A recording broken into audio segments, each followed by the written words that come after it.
Amid growing suspicion of a Soviet offensive buildup on the Caribbean island of Cuba, the United States realized that any action to directly counter this threat would require positive proof. The Joint Chiefs of Staff directed that the Strategic Air Command obtain aerial photography of the suspected buildup. During the early morning hours of October 14th, the SAC pilot of the 4080th Strategic Wing prepared to take off in a U-2 aircraft.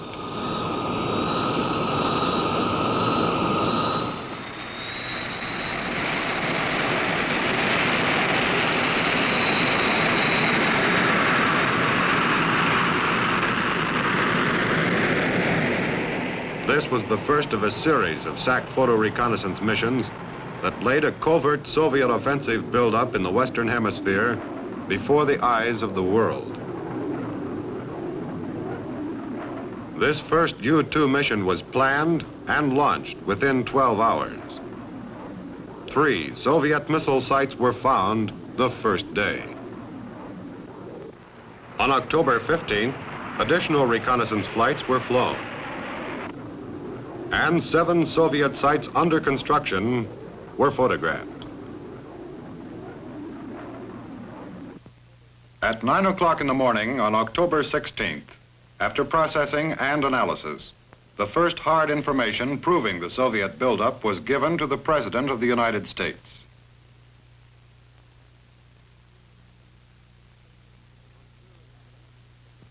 It was clearly evident that the Soviet buildup was being accomplished with a high degree of urgency.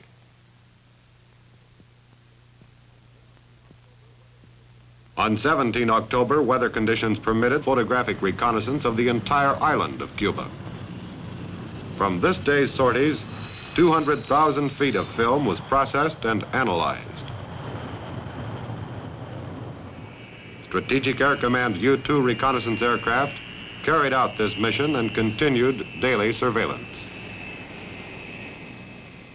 On October 17th, with increasing concern over the international situation, SAC Commander-in-Chief General Thomas S. Power directed medium bomber units to prepare to disperse B-47 bombers to civilian airports and non-SAC bases throughout the United States.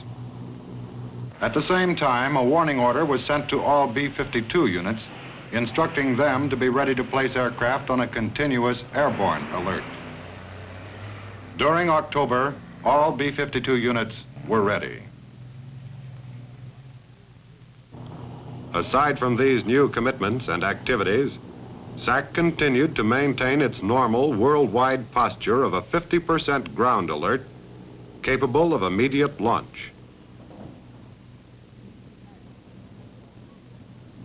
On Monday, October 22nd, informed of the President's decision to quarantine Cuba, and upon instruction of the Joint Chiefs of Staff, General Thomas S. Power ordered an around-the-clock airborne alert.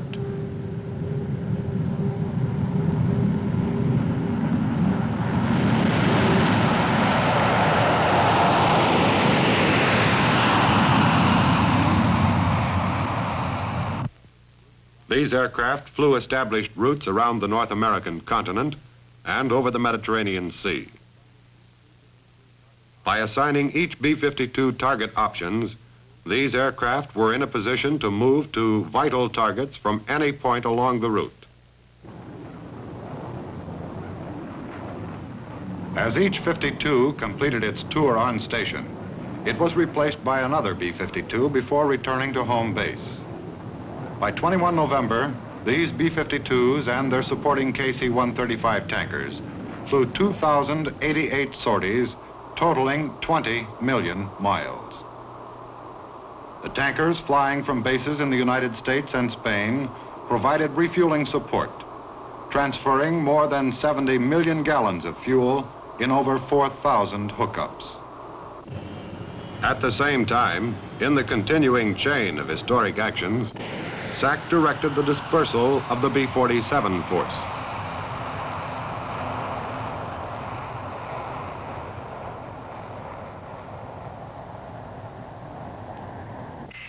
Within 30 hours, the dispersal was complete, and the Soviet strategic target list was significantly compounded. Special steel plates had been pre-positioned at selected airports and bases to support the extreme gross weights of combat-configured aircraft. Until SAC support personnel arrived, initial support for the B-47s came from local reserve units at civilian locations and host organizations at non-SAC bases. They furnished equipment, protection for the nuclear-armed aircraft, briefing facilities, a place for the crews to live and work, and communications to ensure positive control. October 22nd was the day of decision. The United States announced its intention to eliminate the Soviet buildup in Cuba. Under a mantle of strategic air power, the President publicly warned the Soviet Union. I have directed the armed forces to prepare for any eventuality, and I trust that in the interest of both the Cuban people and the Soviet technicians at the sites, the hazards to all concerned of continuing this threat will be recognized. Third, it shall be the policy of this nation to regard any nuclear missile launched from Cuba against any nation in the Western Hemisphere as an attack by the Soviet Union on the United States, requiring a full retaliatory response upon the Soviet Union. On October 24th, A hour was declared at 1400 Zulu. This was the signal to generate a 100% ground alert. Every available aircraft and missile was brought to combat configuration.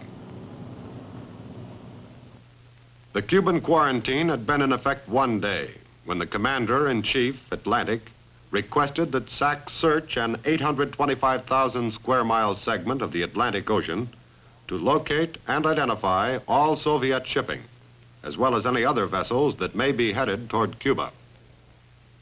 12 hours later, on 25 October, SAC KC-97s based at the Azores and in Bermuda, and R-47 jet reconnaissance aircraft from Kansas flew toward the major shipping lanes. The strategic endurance of the R-47s enabled them to make vast radar sweeps over large areas. Ships located by radar were then photographed on low-altitude passes.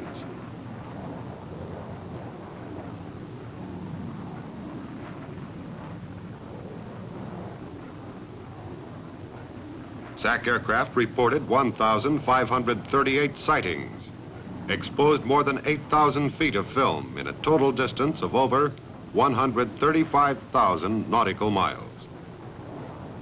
At peak operation, 31 SAC aircraft were involved in this surveillance. Skilled photo interpreters from the 544th Aerospace Reconnaissance Technical Wing at Offutt Air Force Base, Nebraska, identified the ships and plotted their courses. SAC was then asked to locate an elusive Soviet vessel, the Grozny, and follow its movements. This ship was of particular interest. It was believed to be carrying missiles or fuel for missiles. Within 24 hours, SAC delivered photographic evidence that the Grozny was equipped with special type chemical tanks capable of carrying missile fuels. SAC R-47Hs from Forbes Air Force Base, Kansas, flew nearly 500,000 nautical miles in obtaining vital electronic intelligence about Cuba's radar defenses. In one of the greatest electronic intelligence operations in history, highly skilled technicians from SAC's 544th Aerospace Reconnaissance Technical Wing processed and analyzed over 2 million feet of magnetic tape, identified and located several hundred Soviet radars, and flashed this information to the entire U.S. defense community. This unique combination of SAC resources was and continues to be instrumental in helping the U.S. attain its objectives in Cuba. In the beginning, it was the high-flying, long-range U-2 aircraft that photographed the 42,857 square mile island in only 5 days. From the first 100 missions, 2 million feet of film were processed. Working with the photographic evidence provided by SAC Recce aircraft, photo interpreters were able to furnish evidence of the Cuban buildup on a daily basis. To a significant degree, this was the result of the ability of SAC personnel involved in photo processing to furnish high-quality products on a continuing, timely basis. On these same U-2 missions, over 713,500 feet of magnetic tape was used. These tapes were utilized for recording additional electronic intelligence concerning Cuban radar defenses. For this reconnaissance support, a massive airlift consisting of T-39s, B-47s, KC-97s, and KC-135s flew over 720,000 miles, or a distance equal to 29 times around the world, distributing film and tape on a timely basis to and from SAC's 5 major processing centers and to other national agencies. In further support of the U-2 mission, a daily stream of R-47 sorties were flown around Cuba to secure weather information and intelligence of defensive radars, both essential to planning the reconnaissance missions. Strategic aircraft, flying from their normal operating bases, were able to sustain a comprehensive surveillance of a large portion of the Atlantic Ocean without time-consuming deployment to advanced bases or en route staging.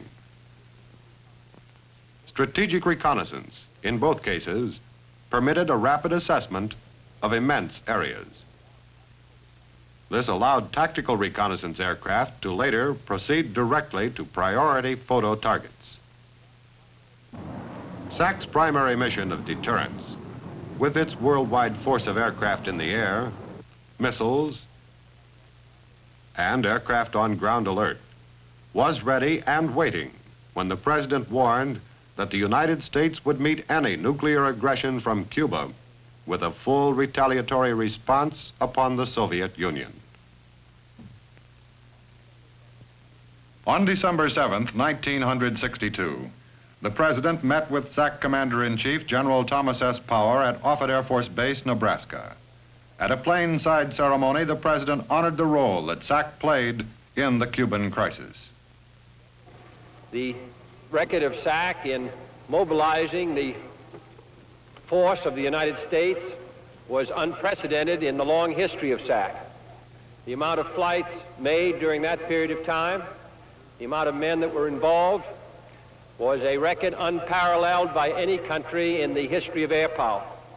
There is no doubt that it contributed greatly to the maintenance of the peace and the security of the United States and those countries associated with us, and also contributed to a result which has, I believe, increased our security.